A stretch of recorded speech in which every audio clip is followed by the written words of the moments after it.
Boa tarde a todos. Boa tarde. Ah, aqui está. Hoje vamos falar um pouquinho sobre deficiência visual e deficiência auditiva, tá? Tá gravando? Tá gravando. Vamos falar um pouquinho sobre deficiência visual e deficiência auditiva, tá? E assim a gente encerra a nossa unidade 1, os conteúdos da nossa unidade 1, né? Abordando todas as deficiências, tá? Hoje vamos falar sobre deficiência visual, inicialmente, né, que é definida como uma perda total ou parcial da visão, né, seja ela congênita ou adquirida. Lembrando que congênita é quando a pessoa nasce com a deficiência, né, ou adquirida, que ela adquire ao longo da vida. Né. E o nível de acuidade visual pode variar, e o que determina dois grupos de deficiência visual. Né. Nós temos a cegueira ou a baixa visão. Né. A cegueira é quando existe uma perda total da visão, e a baixa visão é quando há um comprometimento do funcionamento visual dos olhos, mesmo após o tratamento da correção, mas esse indivíduo ainda possui, permanece um pouco dos resquícios luminosos, um pouquinho da visão desse indivíduo, e ele é classificado como baixa visão. E a acuidade visual é a aptidão do olho para distinguir os detalhes espaciais, né? É a capacidade do indivíduo de identificar forma e o contorno dos objetos, né? Quem estabelece isso são os médicos oftalmologistas, né? Eles utilizam essa tabela que está aqui do lado esquerdo, a tabela de Snelling, né?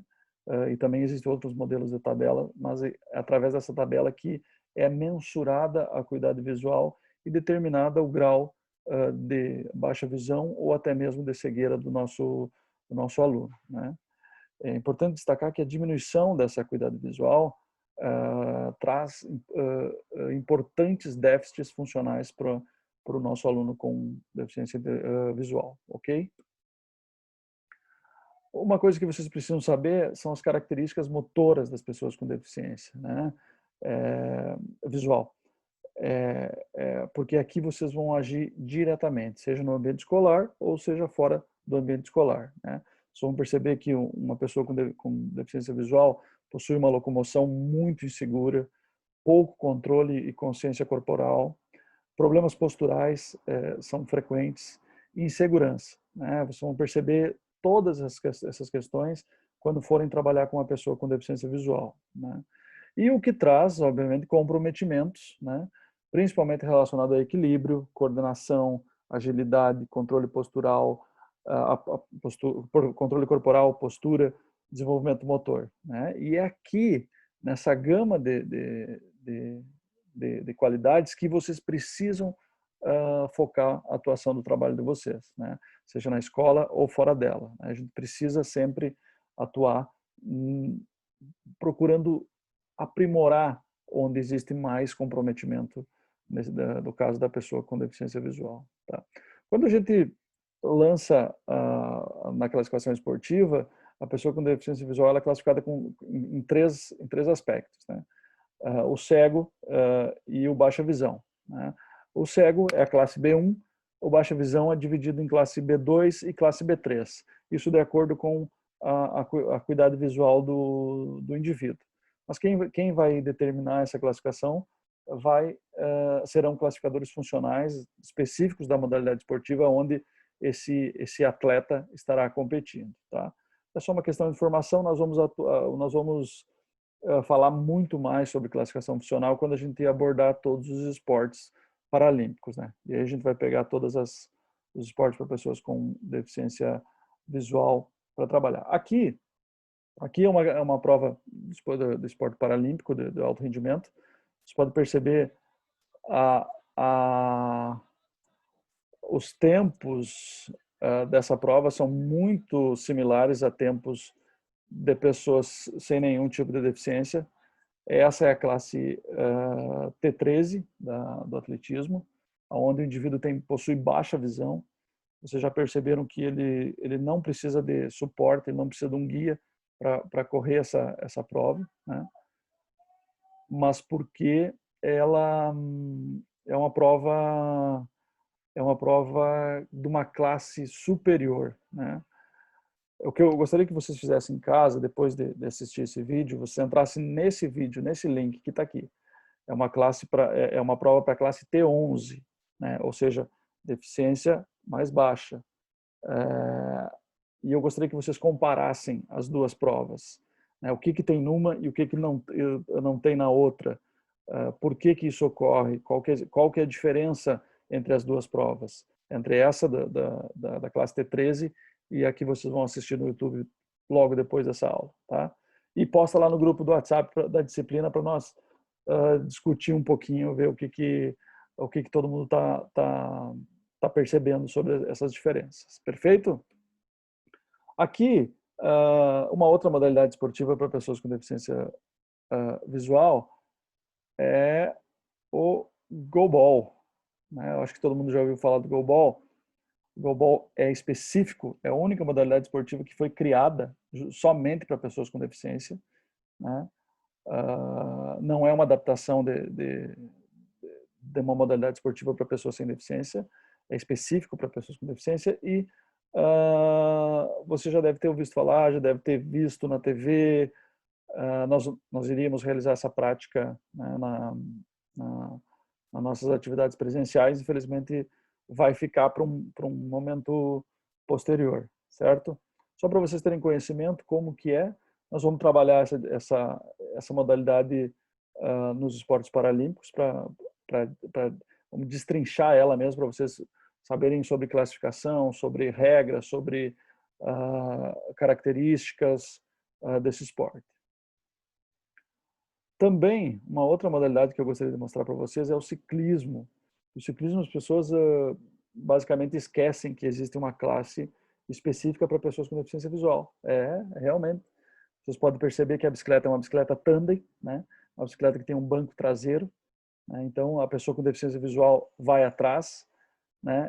E à frente vai o guia, né? Vai um vidente que enxerga, que vai controlando a direção da bike, né? Mas é uma outra possibilidade que pode ser realizada para a pessoa com deficiência visual. Aqui algumas imagens que a gente utiliza nas aulas presenciais, como não está tendo, a gente não vai falar sobre isso. Atuação prática para a pessoa com deficiência visual, tá? É muito comum, quando a gente enxerga um deficiente visual na rua, a gente fica um pouco angustiado, querendo ajudar, querendo auxiliar de alguma forma, né? Mas nem sempre a pessoa com deficiência visual necessita de ajuda, né? Uma boa parte deles são bem independentes, conseguem se locomover pelas cidades de uma maneira independente, não gostam muito de ajuda, né? E o que a gente percebe às vezes é que as pessoas já chegam afobados, segurando no braço já para tentar auxiliar de alguma forma, né? O correto sempre é jamais tocar na pessoa sem se anunciar, né? Bom dia, o senhor gostaria de ajuda? Gostaria que eu auxiliasse a atravessar a rua, a carregar alguma sacola de supermercado, alguma coisa? Ofereça ajuda, tá? Mas se anuncie, se apresente, ofereça sempre que parecer necessário, né? Mas se ele dizer, não, muito obrigado, eu não preciso. Tá bom, ótimo, né? Se ele precisar, você tá à disposição. E sempre ofereça o braço, né? Ou o antebraço, ou o bíceps aqui, né? Para que o deficiente visual ele segure no seu braço, você sempre conduzindo à frente, né? Para que se tiver alguma elevação na calçada, no meio-fio, o seu corpo vai sentir e o corpo dele que está logo atrás também vai sentir essas mudanças no solo, tá? Não tenha medo de usar palavras ver, olhar, cego e tudo mais, né? Não tem problema. A gente sabe que as pessoas não são quem mais conhece o mundo da pessoa com deficiência visual são eles, né? Então não tenha medo de utilizar alguma nomenclatura, tá? Converse sempre, mantenha sempre informado sobre distância, obstáculos, trânsito, tráfego, todas essas questões, né? Não é para estar falando sobre futebol da quarta-feira de noite, né? É para falar alguma coisa que vai manter ele situado naquela situação, tá? Sempre pergunte, ele vai saber lhe dizer como você pode ajudar, né?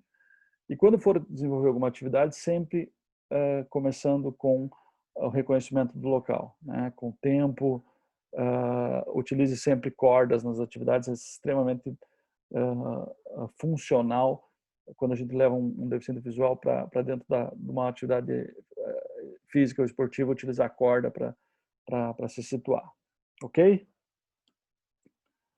Aqui é uma atividade que eu gostaria que vocês fizessem em casa, tá? É uma atividade que a gente realiza presencial, geralmente na próprio campus da universidade, né?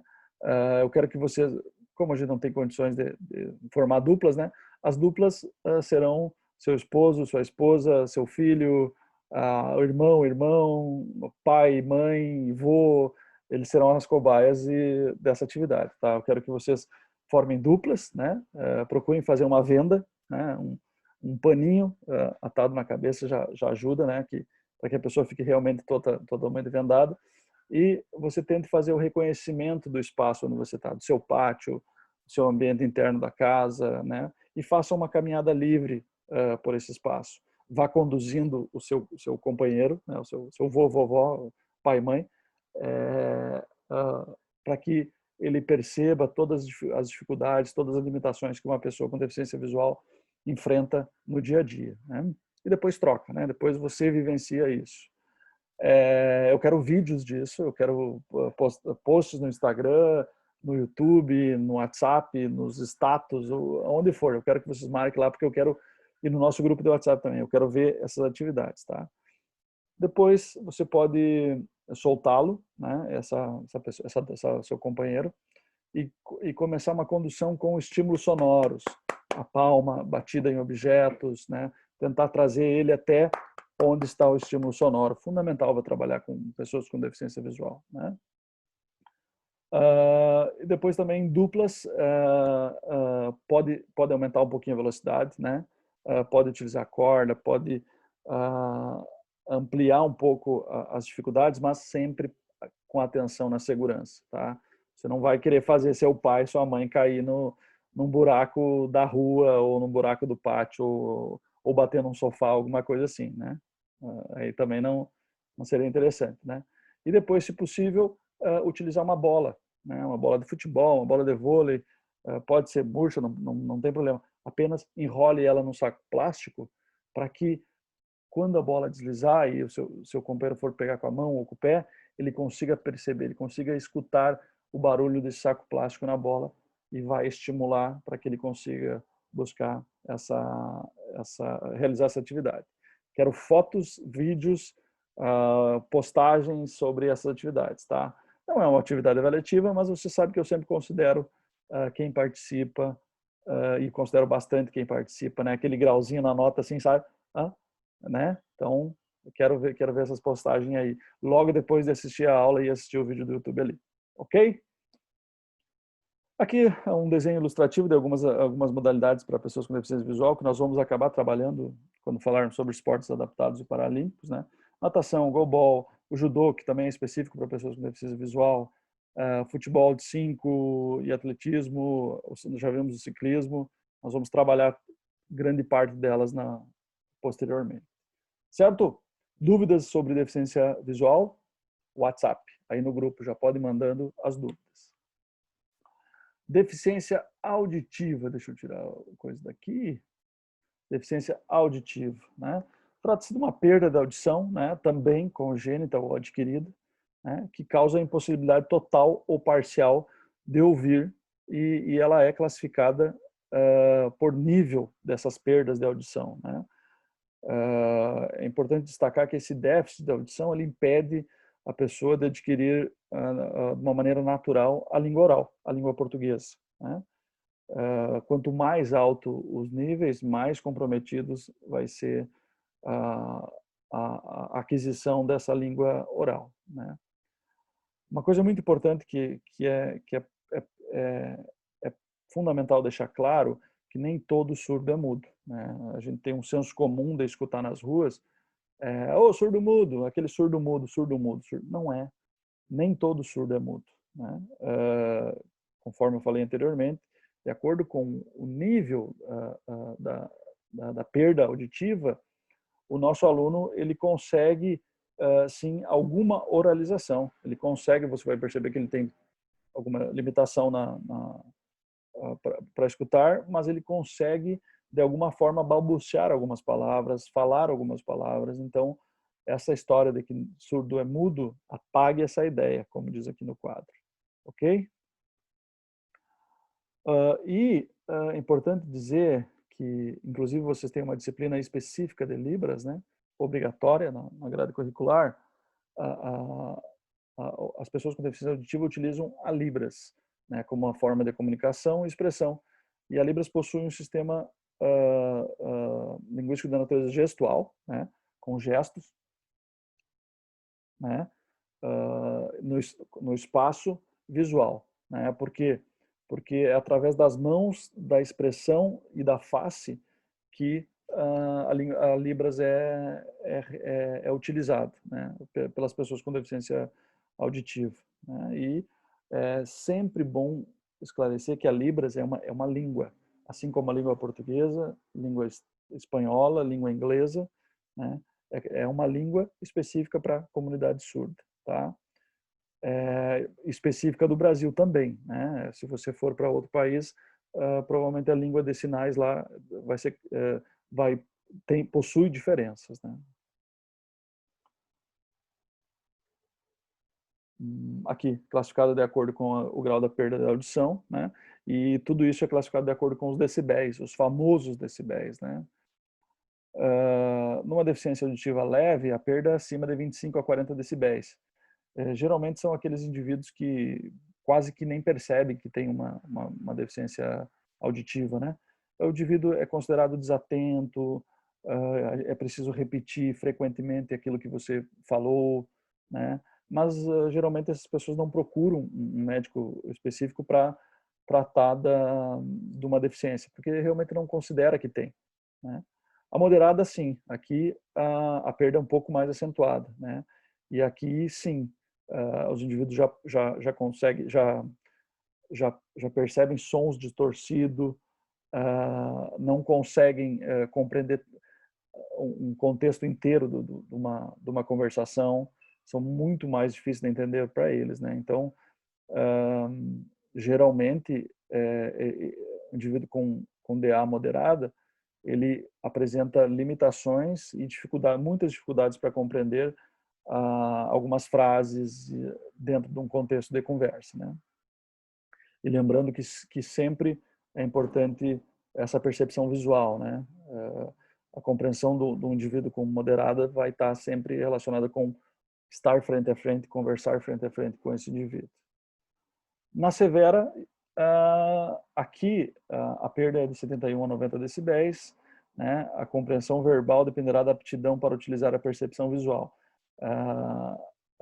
Somente sons fortes e conhecidos que ele vai conseguir identificar, né? Então, aqui a percepção visual vai estar é muito necessária para que a gente consiga